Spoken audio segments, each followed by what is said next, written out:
গরিব ঘরের রাজপুত্র নাটকে ফিরে আসছে মেঘলার হারিয়ে যাওয়া সন্তান। এবার ফাঁস হবে রাতুলের সব ষড়যন্ত্র। গরিব ঘরের রাজপুত্র নাটকের আগামী পর্বে আসতে চলেছে এক বিশাল চমক।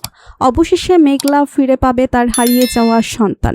এমনই একটি আবেগঘন ও টানটান উত্তেজনাপূর্ব পর্ব দেখতে চলেছেন এই নাটকের দর্শকরা। দিন যত যাচ্ছে গরিব ঘরের রাজপুত্র নাটকটি দর্শকদের কাছে ততই জনপ্রিয় হয়ে উঠছে। একের পর এক দারুণ সব পর্ব উপহার দিচ্ছেন পরিচালক। তবে আগামী পর্বটি হতে যাচ্ছে আরও বেশি চমকপ্রদ, কারণ যে মুহূর্তটির জন্য দর্শকরা এতদিন ধরে অপেক্ষা করছিলেন অবশেষে সেই মুহূর্তই আসতে চলেছে।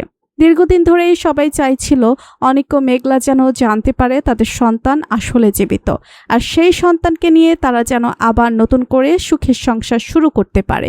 কিন্তু এখনও অনিককে ক্ষমা করতে পারেনি মেঘলা।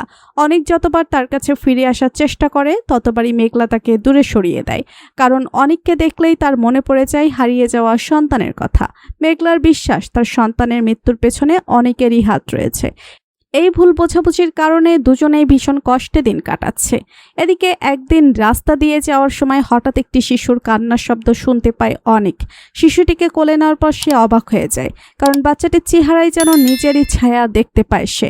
বৃষ্টি আর চাচা এখানে কেন এসেছে? নিশ্চয়ই এর পেছনে বড় কোনো রহস্য লুকিয়ে আছে। অনেক আড়াল থেকে সবকিছু লক্ষ্য করতে থাকে। কিছুক্ষণ পর সে শুনতে পায় বৃষ্টি, তার চাচা এবং সেই মহিলার কথোপকথন। তাদের মুখে একের পর এক এমন কথা শুনে অনেক স্তব্ধ হয়ে যায়। অবশেষে তার কাছে পরিষ্কার হয়ে যায় এই শিশুটি তার এবং মেঘলার সন্তান। আর এতদিন রাতুল ও তার সহযোগীরাই পুরো ঘটনাটি পরিকল্পনা করে সকলের কাছ থেকে সত্য লুকিয়ে রেখেছিল।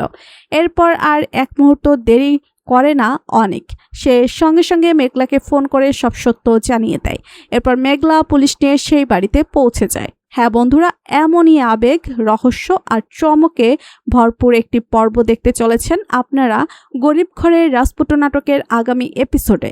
আপনাদের কি মনে হয় রাতুল ও অনেকের চাচা কি তাদের অপরাধের শাস্তি পাবে, নাকি গল্পে আসবে আরও নতুন কোনো মোড়?